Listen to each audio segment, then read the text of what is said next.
What would my ideal Twins lineup look like against right-handed pitching, against left-handed pitching, with how many guys the Twins have? They've signed Donovan Solano now. There's a lot of names, a lot of bodies. What would my best lineups look like? It's all coming up on today's episode of Locked On Twins.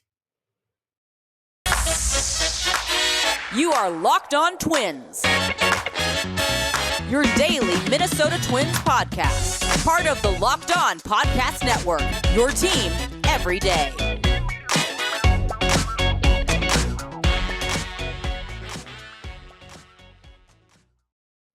And welcome to the Locked On Minnesota Twins podcast. Today is Wednesday, February 22nd, and I'm your gracious host, Nash Walker. Thank you for making Locked On Twins your first listen every single day on the Locked On Podcast Network, where it's your team every day. This episode is brought to you by FanDuel Sportsbook, the official sportsbook of Locked On. Make every moment more. Visit FanDuel.com/Locked On today to get started. Again, this is Nash Walker. I've been hosting this show for 3 seasons, 4 off seasons. Been writing about the Twins at twinsdaily.com for 4 seasons, 4 off seasons. And today, my ideal Twins lineups against right-handed pitching, against left-handed pitching as we look toward 2023. Some new names in the organization. We know Kyle Farmer, Donovan Solano, Christian Vázquez, Joey Gallo. Carlos Correa is back. We maybe didn't expect him to be back into the lineup. He is back. Some new names, some new looking lineups for the Twins, I think, going into 2023. I have some main takeaways from this exercise as well. I think as I was filling out these lineups, I realized some things about the offense, about the position groups that I think I want to highlight today. So I will let you know my takeaways as well as I was filling this out. Against right-handed pitching, we're going to look at, for both sides, weighted runs created plus since 2020. Against left-handed pitching, the league as a whole has an average weighted runs created plus of 100 since 2020. So every point above or below 100 you can look at as a percent better or worse than average. Against right-handed pitching, the league's at 98. So anything above or below 98 you can look at as 1% better than league average, 1% below league average. Basically 100 for each. You can think about it as 100 for each. Just the league has been a little bit worse against righties than lefties since 2020 offensively. We're going to look at weighted runs created plus against that handedness. So I split this. When I looked at the lineups, it's Jorge Polanco. It's not his overall weighted runs created plus. I split it against right-handed pitching and against left-handed pitching. We split it into 2 different lineups. And actually, Polanco doesn't even make my left-handed lineup now that Donovan Solano is into the mix. Let's get into this. Against right-handed pitchers, it is a lot harder than it's been in recent seasons to create a Twins lineup right now. It's a lot harder. It's because they don't have Luis Arraez. They don't have Arraez leading off. It was so easy against right-handed pitching. You just throw in Luis Arraez in the leadoff spot. Correa's batting second. It's pretty easy to make a Twins lineup last year with Urshela as well. Wasn't too hard. This year, it's a little bit harder to find a leadoff man. I struggled with this. I considered Byron Buxton, even though he's not your prototypical leadoff man. He doesn't get on base enough. He strikes out a little bit too much for someone who leads off. Not enough contact ability. I do have him leading off against lefties because he destroys left-handed pitching. But against righties, there's just not enough of that. So I opted not, but I considered it just because of the options we have. Now that Luis Arraez is gone, there's no great option to lead off. I settled on Jorge Polanco leading off, although it doesn't lend itself to the best lineup that you can have that right-left combo. When Jorge Polanco leads off, you kind of lose that, and somebody's hitting a little bit higher up than they should, and that's one of my main takeaways I'm going to get to today. But I am going to lead off with Jorge Polanco against right-handed pitching since 2020. Weighted runs created plus at 121. He gets on base. He doesn't strike out too much. He puts bat to ball. He can drive in runs. I like Jorge Polanco as your leadoff man. Lineup flips over. I'm okay with him getting the most at-bats in a game when you're facing a right-handed starting pitcher. Carlos Correa is going to bat second. Hint, against righties and lefties. Spoiler, I think Correa is a prototypical number 2 hitter. I think he fits in really well into this lineup, in both lineups against righties or lefties, into the 2 hole. So Carlos Correa batting second since 2020. He's at a 124 weighted runs created plus, well above league average. Byron Buxton, I have hitting third. So Correa and Buxton back to back. We saw that quite a bit in 2022. Buxton since 2020 against right-handed pitching, a 140 weighted runs created plus. The best in the lineup against right-handed pitching since 2020 is Byron Buxton, and also the best against left-handed pitching is Byron Buxton. Clean up. This is where it starts to get funky. And one of my main takeaways was, who is the best left-handed hitter after Jorge Polanco, who's a switch hitter, but he's a better left-handed hitter? Who's the next best left-handed hitter on the team? It's hard to say. Like, think about it. It's hard to say. In recent years, Luis Arraez and Jorge Polanco were the best left-handed hitters on the team. Now Arraez is no longer on the team. It's hard to say who the next best left-handed hitter is. I am batting Alex Kirilloff in the cleanup spot. This is some optimism that the early reports in spring training are going to continue, that he's going to have a really nice spring, a healthy spring with his wrist, and he's going to come out looking good. That's part of it. Another part of it is I'm okay with having Kirilloff in the cleanup spot, even though he hasn't proven a ton at the major league level, because I think it can help stretch out your lineup, where Nick Gordon would probably be my next best left-handed hitter, but I'm going to hit him sixth because I think it stretches out the lineup a little bit more when you have question marks in Kepler, more so a question mark in Joey Gallo later in the lineup. Christian Vázquez, your catcher, is going to hit a little bit later on. So I want to have some pop with Nick Gordon batting sixth. In between Kirilloff and Gordon, I have Jose Miranda. In Alex Kirilloff's career, he has an 89 weighted runs created plus against right-handed pitching. That is not ideal for a cleanup hitter. Jose Miranda was at 110 last year, and Nick Gordon 113. So by the numbers, Nick Gordon is the second best left-handed hitter on the team, second to Jorge Polanco. I have him batting sixth to stretch it out a little bit more. I think Jose Miranda is a great five hitter. I think going Correa 2, Buxton 3, Miranda 5, your three best right-handed bats, I think it makes a ton of sense. I have back-to-back lefties. So I go Gordon 6, and then I go Kepler 7 in right field. You have to do it. There's too many lefties in the lineup. They don't have another right-handed bat other than Christian Vázquez. So 3 of the last 4 spots are left-handed hitters. You got to go back-to-back with at least 2 of them. And I went Gordon, Kepler, Vázquez, Gallo. More on the right-handed lineup, my reasoning, and then we'll get to the left-handed lineup after this word from FanDuel. FanDuel Sportsbook is the official sportsbook partner of Locked On. We're so glad to have FanDuel on board because new customers get a no sweat first bet up to $1,000. That's bonus bets back if your first bet doesn't win. Just download the FanDuel Sportsbook app. It's safe, secure, and super easy to use. Then you can bet on everything from the money line to point scores and threes drained. Plus, FanDuel even lets you combine your bets for a chance at a bigger payout with a same game parlay. So don't miss the chance to get your no sweat first bet up to $1,000 in bonus bets when you go to fanduel.com/locked on. That's fanduel.com/locked on to learn more. It's a very easy platform to use at FanDuel. It's the midway point of the NBA season. Now is the perfect time to download FanDuel, America's #1 sportsbook. That's fanduel.com/locked on. Make every moment more with FanDuel Sportsbook. Thank you again for making Locked On Twins your first listen every day. Locked On MLB Prospects is great with host Lindsey Crosby. He's a prospect encyclopedia going deep on the MLB stars of tomorrow. It's free and available wherever you get your podcast. Looking at this lineup against right-handed pitchers, here we go, top to bottom. Jorge Polanco's leading off, playing second base. Carlos Correa is hitting second, playing short. Byron Buxton is hitting third, playing center. Alex Kirilloff is hitting fourth, playing first base. Jose Miranda hitting fifth, playing third base. Nick Gordon is your DH, hitting sixth. Max Kepler is in right field, hitting seventh. Christian Vázquez is catching, hitting eighth. And Joey Gallo is hitting ninth in left field.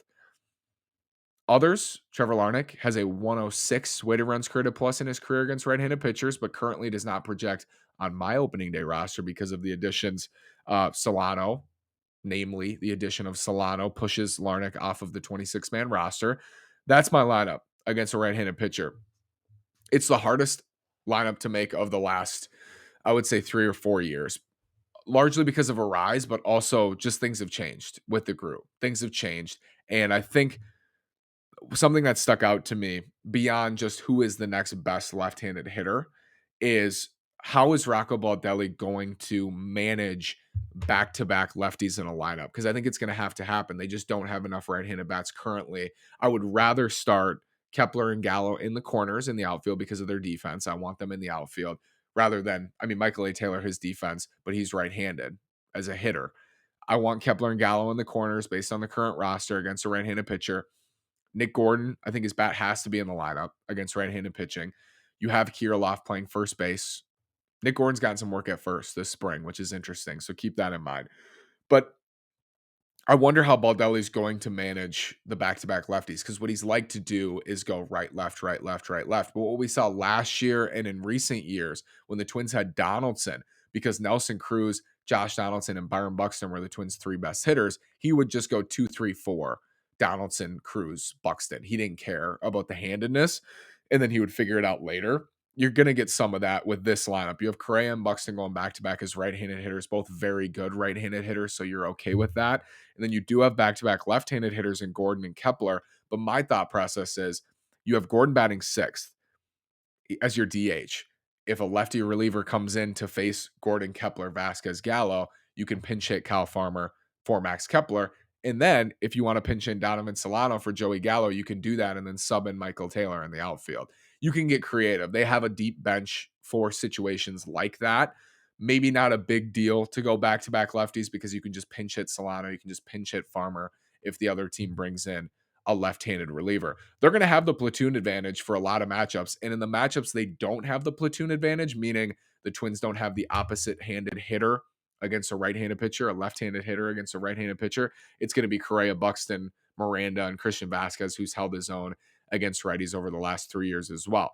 Weighted runs created plus against right-handed pitching since 2020. Down the list, Polanco 121. Remember, league average 98. So everything above is a percentile above. Polanco 121, Correa 124, Buxton 140, Kirilloff 89, so well below average. Jose Miranda 110, Nick Gordon 113, Max Kepler 112, Christian Vázquez 95, and Joey Gallo's at 111, creating runs compared to the rest of the league. 111, so above average. That's since 2020. Last year was a disaster, but that's factored into it. This is the last 3 years combined. Good lineup. I mean, good numbers. You're missing a really big left-handed bat, but I think they're hoping that's going to be Kirilloff. I think they're hoping Kepler's going to bounce back. They're hoping Gallo's going to bounce back. That's the biggest thing that jumps off the page is who's the next best left-handed hitter after Jorge Polanco. They have candidates, but that's one of the largest questions going into the season for the offense to score enough runs. So keep an eye on that. Against left-handed pitching, super interesting. Super interesting. And I don't have Kyle Garlick making the opening day roster, but if he were to make the opening day roster, he has really good numbers against left-handed pitching in the last 3 years in terms of weighted runs created. Plus, he's hit lefties really well in his career. Here's the lineup I have against lefties, where league average is 100 for that weighted runs created. Plus, I have Buxton leading off against lefties. I think he is one of the best right-handed hitters in baseball against left-handed pitching, one of the most dangerous, I would say. 156 weighted runs created plus since 2020. I have Correa hitting second. He's at 143. So he's better against lefties, still good against righties, but really good against lefties. I have Kyle Farmer hitting third at a 134 weighted runs created plus. Jose Miranda hitting fourth, 132. Donovan Solano hitting fifth, playing second base at 121. I have Ryan Jeffers DHing at 125. That might surprise some people, but he's hit lefties really, really well, which is another reason I like the Vázquez signing, because Jeffers can see more percentage of his plate appearances against left-handed pitching. Joey Gallo I have hitting seventh. That's mostly defensive in left field. Christian Vázquez I have catching, and then Max Kepler batting ninth, or Michael A. Taylor. Actually, I would prefer Michael A. Taylor in the 9-hole against lefties. Max Kepler's weighted runs created plus against lefties since 2020, 59. Michael A. Taylor's at 98, so he's just about league average. Taylor can play right field and hit ninth. So it's Buxton in center, Correa at short, Farmer at third, Miranda at first, Solano at second, Jeffers DH, Gallo in left, Vázquez catching, and then Michael A. Taylor in right field, or Max Kepler, whoever you want to go with those two. I'd prefer Taylor. You're not losing a lot defensively, certainly, and you're getting more with the bat. Jorge Polanco is not in my lineup against left-handed pitching.